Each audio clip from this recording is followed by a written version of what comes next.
नमस्कार दोस्तों, जय जोहार। मैं कौशल तिवारी और बिहनिया संजय में आपका स्वागत है। भारतीय जनता पार्टी इन दिनों बेहद बेचैन है। इस बेचैनी की वजह है उनके अपने नेता देश के प्रधानमंत्री नरेंद्र मोदी की छवि काम नहीं आ रही है। हिमाचल प्रदेश के बाद कर्नाटक के विधानसभा चुनाव में भी जब देश के प्रधानमंत्री नरेंद्र मोदी की छवि बिगड़ गई, यानी उसके आसरे चुनाव हार गए, तब सवाल ये उठने लगा है भारतीय जनता पार्टी के भीतर कि क्या आने वाले 5 राज्यों के चुनाव में भी यही गलती दोहराई जाए या फिर नए रणनीति के तहत इन 5 राज्यों को जीता जाए। दरअसल इन 5 राज्यों में से सबसे महत्वपूर्ण 4 राज्य हैं, जिनमें तेलंगाना, मध्य प्रदेश, छत्तीसगढ़ और राजस्थान है। हालांकि पिछला चुनाव इन चारों राज्यों में भारतीय जनता पार्टी हार चुकी है। यह अलग बात है कि सिंधिया के बगावत की वजह से मध्य प्रदेश में उनकी सत्ता में वापसी हो गई, लेकिन अभी भी भारतीय जनता पार्टी को लगता है कि छत्रप कुछ नहीं कर पाएंगे, केवल देश के प्रधानमंत्री नरेंद्र मोदी की छवि ही काम आती है। लेकिन हिमाचल, कर्नाटक में चुनाव हारने के बाद नए सिरे से रणनीति बन रही है। मध्य प्रदेश में तो ये आलम है कि सिंधिया की वजह से भारतीय जनता पार्टी में बगावत के सुर सुनाई देने लगे हैं और इस सुर को हवा देने में कांग्रेस भी पीछे नहीं है और यही वजह है कि सिंधिया इन दिनों माफी मांगते घूम रहे हैं, ऐसा चर्चा है। लेकिन सबसे बड़ी बात तो यह है कि आखिर मध्य प्रदेश में शिवराज सिंह चौहान का चेहरा के भरोसे चुनाव जीता जा सकता है या सिर्फ मोदी के चेहरे के भरोसे चुनाव जीता जा सकता है, यह सबसे बड़ा सवाल है। और पिछला चुनाव हार चुके शिवराज सिंह चौहान पर कितना भरोसा किया जाए, यह भाजपा के भीतर खाने में चर्चा का विषय है। सबसे बड़ी बात तो यह है कि यदि हिमाचल और कर्नाटक में देश के प्रधानमंत्री की छवि काम नहीं आई तो क्या मध्य प्रदेश में काम आएगी? मध्य प्रदेश में आप तौर पर दिखाई देता रहा है, लेकिन पिछले चुनाव में सारी रणनीति बदल दी और भारतीय जनता पार्टी को सत्ता से बाहर कर दिया था।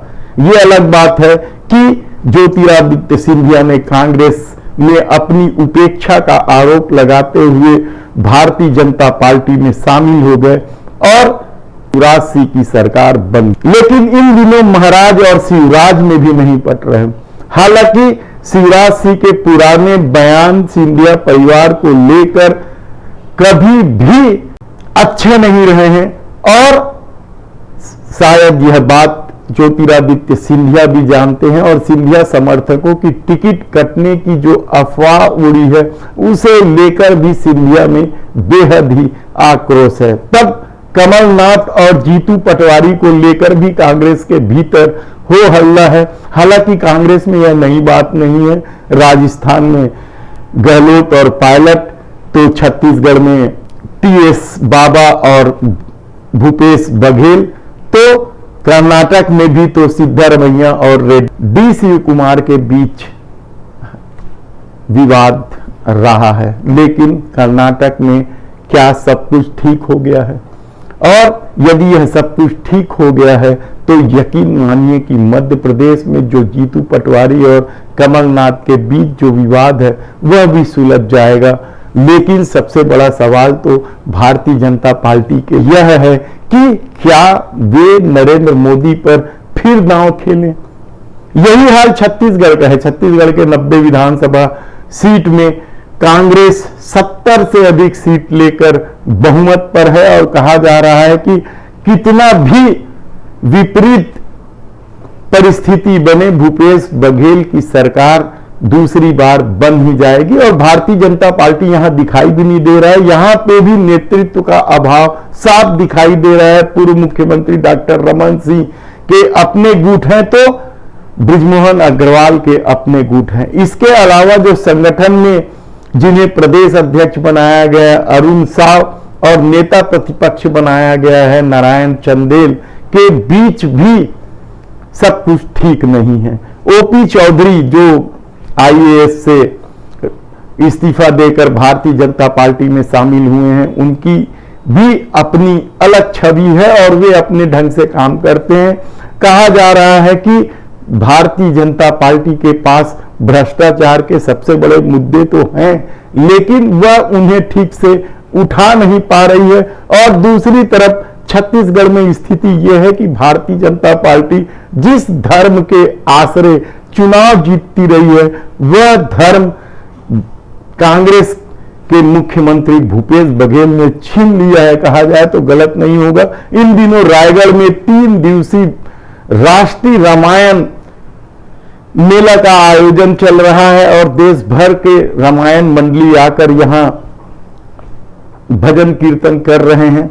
ऐसी परिस्थितियों में क्या मोदी की छवि छत्तीसगढ़ में काम आएगी? बेहद ही कठिन सवाल है, क्योंकि छत्तीसगढ़ की परिस्थितियां भी कुछ अलग ढंग से हैं। अब राजस्थान में क्या कुछ हो रहा है? राजस्थान में अभी तक वहां के पूर्व मुख्यमंत्री वसुंधरा राजे सिंधिया को भारतीय जनता पार्टी किनारे करके चली है, लेकिन अचानक कल उन्हें सिंधिया याद आ गया। इन दिनों जो विजय उत्सव मना रही है भाजपा 9 साल पूरा होने की खुशी में, उस विजय यात्रा में के तहत देश के प्रधानमंत्री नरेंद्र मोदी अजमेर पहुंचे थे और अनायास कहा जाए या अप्रत्याशित रूप से वसुंधरा राजे सिंधिया को सम्मान दिया गया। वह भी चर्चा का विषय है, लेकिन क्षेत्रीय लोगों को जिस तरीके से इन मोदी सत्ता में आने के बाद उपेक्षा की गई है, क्षेत्रीय नेतृत्व को दबाया गया है और प्रधानमंत्री नरेंद्र मोदी के आश्रय ही सब कुछ जीत लेने या राजनीति को अनुकूल करने की जो रणनीति भाजपा की रही है, क्या हिमाचल और कर्नाटक हारने के बाद वह स्थिति सुधरेगी? यह सबसे बड़ा सवाल है। और भारतीय जनता पार्टी के सामने सबसे बड़ी दिक्कत तो यह है कि यदि देश के प्रधानमंत्री नरेंद्र मोदी की छवि को पीछे हटके क्षेत्रीय छत्रपों के भरोसे चुनाव लड़े तो विजय कैसे पाई जा सकती, क्योंकि इतने दिनों तक छत्रपों को किनारे करके रखा गया था। और दुविधा यह है कि यदि देश के प्रधानमंत्री नरेंद्र मोदी को ही सामने लाकर चुनाव लड़ा जाए और चुनाव का परिणाम हिमाचल और कर्नाटक की तरह हो जाए तो 2024 का भट्टा बैठ जाएगा। ऐसे कितने ही सवाल हैं जो छत्तीसगढ़, राजस्थान, मध्य प्रदेश से लेकर तेलंगाना तक उठ रहे हैं और देखना है कि आने वाले दिनों में भाजपा क्या रणनीति बनाती है, क्योंकि उनके सामने सबसे बड़ी चुनौती 2024 भी है। हम आपको बताते रहेंगे कि छत्तीसगढ़, राजस्थान, मध्य प्रदेश सहित 5 राज्यों में जो होने वाले चुनाव हैं उसकी रणनीति दिल्ली किस तरीके से बना रही है। हैरानी की बात है, आप सोच रहे होंगे कि चुनाव राज्यों के हैं और रणनीति दिल्ली में बन रही है, लेकिन इसी तरीके की रणनीति सभी पार्टियों में बनती है। भारतीय जनता पार्टी उससे अछूता नहीं है। हम आपको बताते रहेंगे कि भारतीय जनता पार्टी इन 5 राज्यों में जीतने के लिए किस तरह की रणनीति बना रही है। धन्यवाद।